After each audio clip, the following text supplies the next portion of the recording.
이 바벨론 70년의 포로 생활을 마치고 이 예루살렘으로 돌아온 이스라엘 백성들에게 이 학개서와 이 스가랴서, 이 말라기서를 통해서 반복적으로 선포되는 말씀은 바로 예배의 회복, 곧 성전의 회복을 하라는 것입니다. 너희가 다시 내게 돌아오면 내가 너희에게 약속한 언약과 또 축복을 다시 주겠다는 것이었습니다. 그러니 성전을 짓고 예배를 회복하라라고 말하고 있습니다. 그리하면 내가 너의 조상 아브라함과 다윗과 맺은 축복과 메시아에 대한 약속을 다시 갱신하시겠다라는 것이었습니다.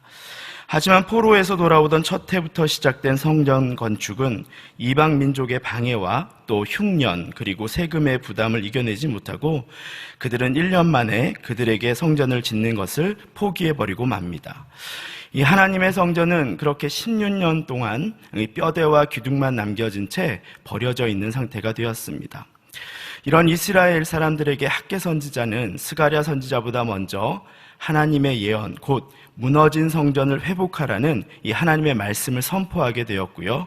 이스라엘 백성들은 그 말에 감동되었다라고 성경은 이야기합니다. 근데 여기서 감동되었다라는 것은 그들의 마음이 어떤 감정적으로 동요되었다라는 말보다 이 원어적으로 봤을 때 각성시키다, 또 일깨우다, 일으키다라는 뜻을 가지고 있습니다. 곧 이스라엘 백성들이 하나님의 말씀을 듣고 반응하며 자신들의 사명을 다시 찾게 되었다라는 말을 의미합니다. 이 스가랴의 환상은요, 당시 학개 선지자의 예언으로 이 성전을 다시 짓기로 다짐하는 그 무리들에게 있어서 이 스가랴의 환상은 그 일을 참여하던 자들에게는 하나님의 위로와 또 확실한 약속을 보여주는 그런 것들이었습니다. 이 어제 말씀을 통해서 스룹바벨을 통해서 하나님께서는 성전의 기초가 놓아졌고 또 그가 든 다림줄을 통해서 성전은 멈추지 않고 지어져 갈 것이며 또 끝내 그를 통해 성전 머릿돌이 놓이고 모든 백성은 은혜고 또 은총이다라고 고백하는 그 일이 멀지 않을 것이다라고 약속하셨습니다. 그리고 끊이지 않는 이 두 기름이 흐르는 감람나무를 통해서 이스라엘 백성을 다스리는 왕으로서 또 그리고 제사장의 백성으로서 그들이 서 있는 모습을 보여주게 됩니다. 그래서 하나님의 나라이며 백성 또 제사장의 나라로서 축복과 언약이 그들 가운데 다시 회복되는 모습을 보여주고 있었습니다.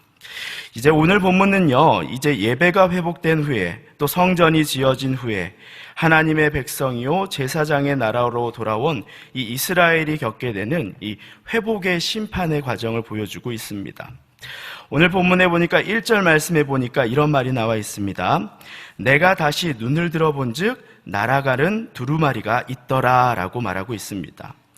이 날아다니는 두루마리는요, 그 길이가 오늘날의 단위로 이제 환산했을 때 이 길이가 9m 정도 된다고 합니다. 그리고 넓이가 한 4.5m 정도 되는 거죠. 그러니까 굉장히 큰 크기고 아마 어디서든지 볼 수 있을 정도로 그 큰 크기를 가지고 있었는데 그 두루마리는 안에는 그 큰 글자가 적혀 있다라고 본문에서 이야기하고 있는데요. 그것이 본문 3절의 말씀인데 한번 저희가 같이 읽어보도록 하겠습니다. 3절입니다. 그가 내게 이르되 이는 온 땅 위에 내리는 저주라.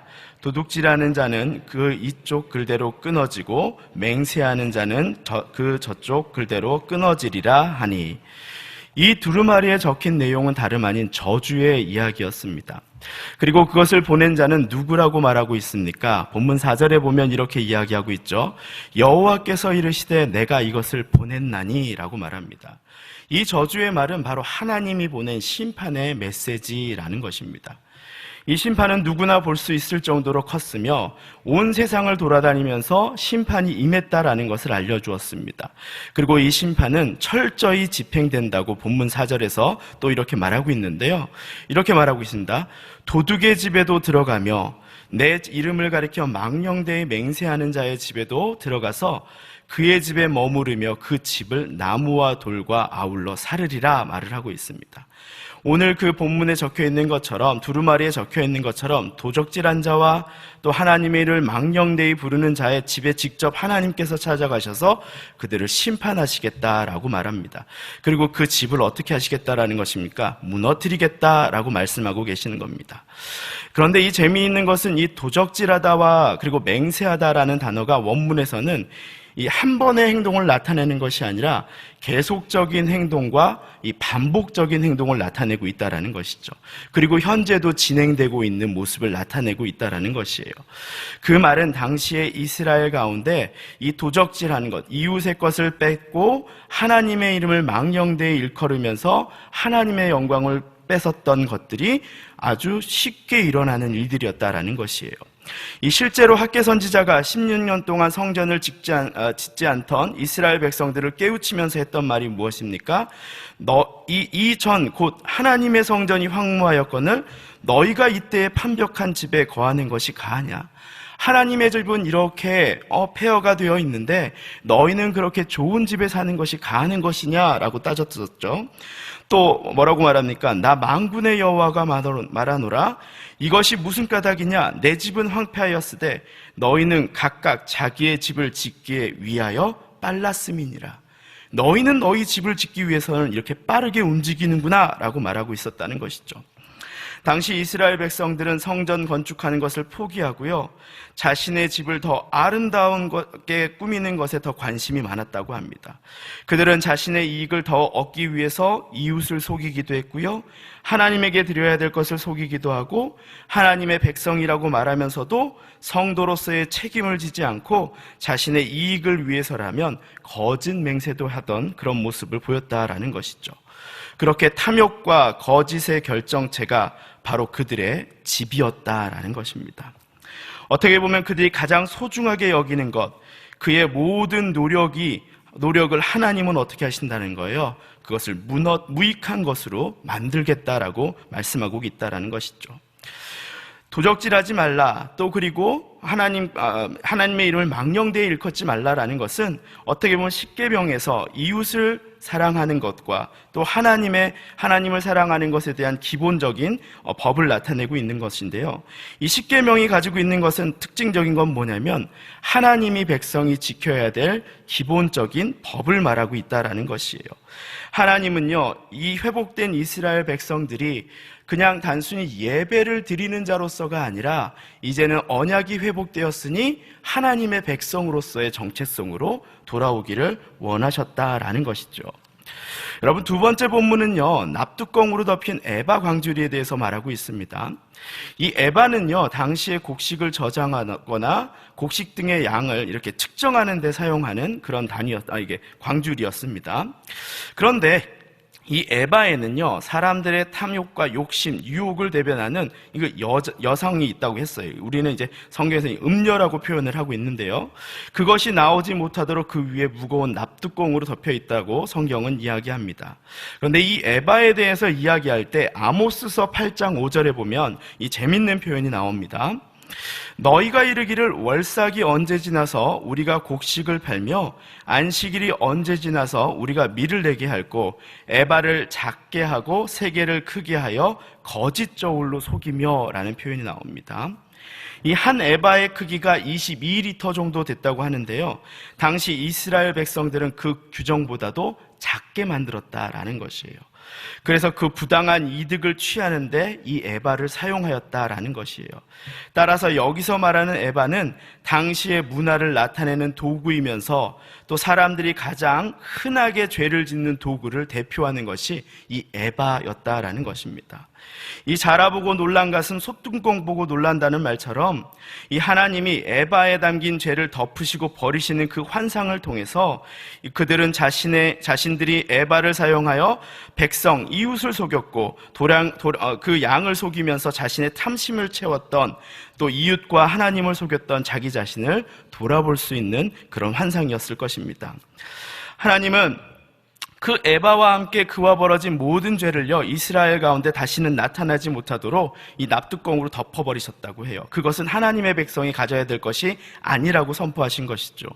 하나님의 천사를 이용해서 저 신할 땅, 이 바벨론의 그 죄의 도성에서 다시는 나오지 못하게 하겠다라는 것이 오늘 바로 이 환상의 내용들인 것입니다. 하나님의 언약에 회복된 공동체, 예배가 회복된 공동체는 더 이상 그 죄가 이런 죄들이 그 공동체를 덮지 못하도록 하나님은 우리에게 보여주시고 있고 그것을 심판하는 모습들을 보여주고 있다라는 것이죠. 우리가 하나님 앞에서 정직하게 서는 것처럼 또 이웃 앞에 정직하게 서는 것들이 바로 하나님의 백성의 정체성을 찾아가는 길이기 때문입니다. 여러분, 오늘 본문은요, 이렇게 이스라엘 백성이 성전 완성에 대한 환상의 기쁨 이후에 예배의 회복과 또 언약의 갱신을 갖고 난 다음에 이제는 다시 하나님의 백성으로서 서가야 되는 모습들을 이야기하고 있는 것입니다. 다른 말로 말하면 지금까지는 세상의 질서 속에 살았다면 이제는 그것들을 버리고 하나님의 질서로 살아가는 법을 하나님이 이야기하고 있다라는 것이죠. 예배가 회복되면 하나님의 언약이 우리 가운데 회복되는 것이고 언약의 회복은 우리의 신분의 회복이 되는 것입니다. 신분의 회복은 우리에게 하나님의 공의와 그리고 책임을 그리고 회복을 요구합니다. 그것은 우리가 가져야 될 하나님의 백성으로서의 정체성이기 때문입니다. 우리가 하나님을 예배한다고 하면서 우리의 삶 가운데 정의가 없다라면 우리가 어떻게 하나님의 아들이라고 이야기할 수 있겠습니까? 이런 공의와 질서의 회복이 우리 삶 가운데 넘쳐날 때 우리는 이웃과 또한 화평할 수 있는 자가 된다라는 것이죠. 오늘 본문 다음에 나오는 것이 바로 열국이 심판받는 부분입니다. 스가랴 선지자는 14장 1절에 보면 여호와의 날을 외칩니다. 그러한 기대를 드러내고 있습니다. 여호와의 날이 이르리라. 그날에 내 재물이 약탈되어 내 가운데 나누이리라. 이런 표현을 씁니다. 모든 선지자들은 여호와의 날을 기대합니다. 그날에 모든 이방 백성들과 힘들게 하던 적군들이 무너질 것이다라고 기대를 하는데요. 중요한 것은 여호와의 날은 하나님을 신실하게 믿는 자들에겐 구원과 승리의 날, 해방의 날이 되고 또 그렇지 않은 백성들에게 믿지 않는 자들, 죄로 가득 찬 세상에는 심판의 날이 되지만 그 여호와의 날이 오기 전에 공의의 하나님께서 먼저 심판하시는 것, 우리를 돌아보게 하신다라는 것이죠. 만약 너희가 검은색을 가지고 있는 사람들인데 저 검은색을 심판해달라고 하면 그게 정당하냐라는 것이죠. 하나님이 우리를 심판하지 아니하시고 저들만 심판한다면 어떻게 하나님을 공의의 하나님으로 볼 수 있냐라는 것이죠. 하나님은 열국을 심판하시기 전에 누구를 먼저 돌아보게 하시는 거예요? 우리 자신을 돌아보게 하신다라는 것이죠. 여러분, 우리 자신을 한번 돌아봤으면 좋겠습니다. 우리가 우리의 삶에서 아직까지도 죄로 오염된 들보, 세상의 가치관을 가지고 있으면서 에바 광주리도 내가 버리지 못하면서 남이 저지르는 티끌은 당장 빼내야 한다고 어떻게 공의로우신 하나님께 그것을 요청할 수 있겠습니까? 여러분, 한국교회에 1000만의 성도가 있습니다. 수만 개의 교회가 있습니다. 그렇게 성공한 그리스도인들은 많다라고 이야기합니다. 그러나 자신의 일터와 사업장, 가정에서 세상의 법칙이 아니라 하나님의 질서로서 성공하고 그것을 회복시키려고 노력하는 성도는 얼마나 되는지를 한번 자문해 보게 됩니다. 스가랴는요 8장 16절에서 이스라엘 백성들에게 바벨론의 문화와 세상 속에 동조되었던 이 백성들에게 이렇게 말을 합니다. 너희가 행할 일은 이러하니라. 너희는 이웃과 더불어 진리를 말하며 너희 성문에서 진실하고 화평한 재판을 베풀고 마음에 서로 해하기를 도모하지 말며 거짓 맹세를 좋아하지 말라. 이 모든 일은 내가 미워하는 것이니라. 여호와의 말이니라. 우리가 회복된 신분 속에서 나타내야 될 것은 바로 이런 것입니다. 하나님의 질서대로 하나님은 우리에게 살라고 말씀하십니다. 우리가 예배를 드리지만 세상 가운데서는 세상에 속한 자로 살아가기를 하나님은 원치 않으신다라는 것입니다. 여러분이 하나님을 만나고 그 말씀이 여러분을 찾아왔을 때 여러분 가운데서도 하나님의 질서와 그리고 하나님의 그 회복이 함께하기를 소망합니다. 그러한 성도분들이 넘쳐나는 동산교회가 저는 한국교회의 소망이 될 것이라고 믿습니다. 아멘. 이 시간 한번 기도하도록 하겠습니다. 우리 삶 속에서 세상은 그렇습니다. 그것이 문화입니다. 원래 그랬습니다. 다 그렇습니다.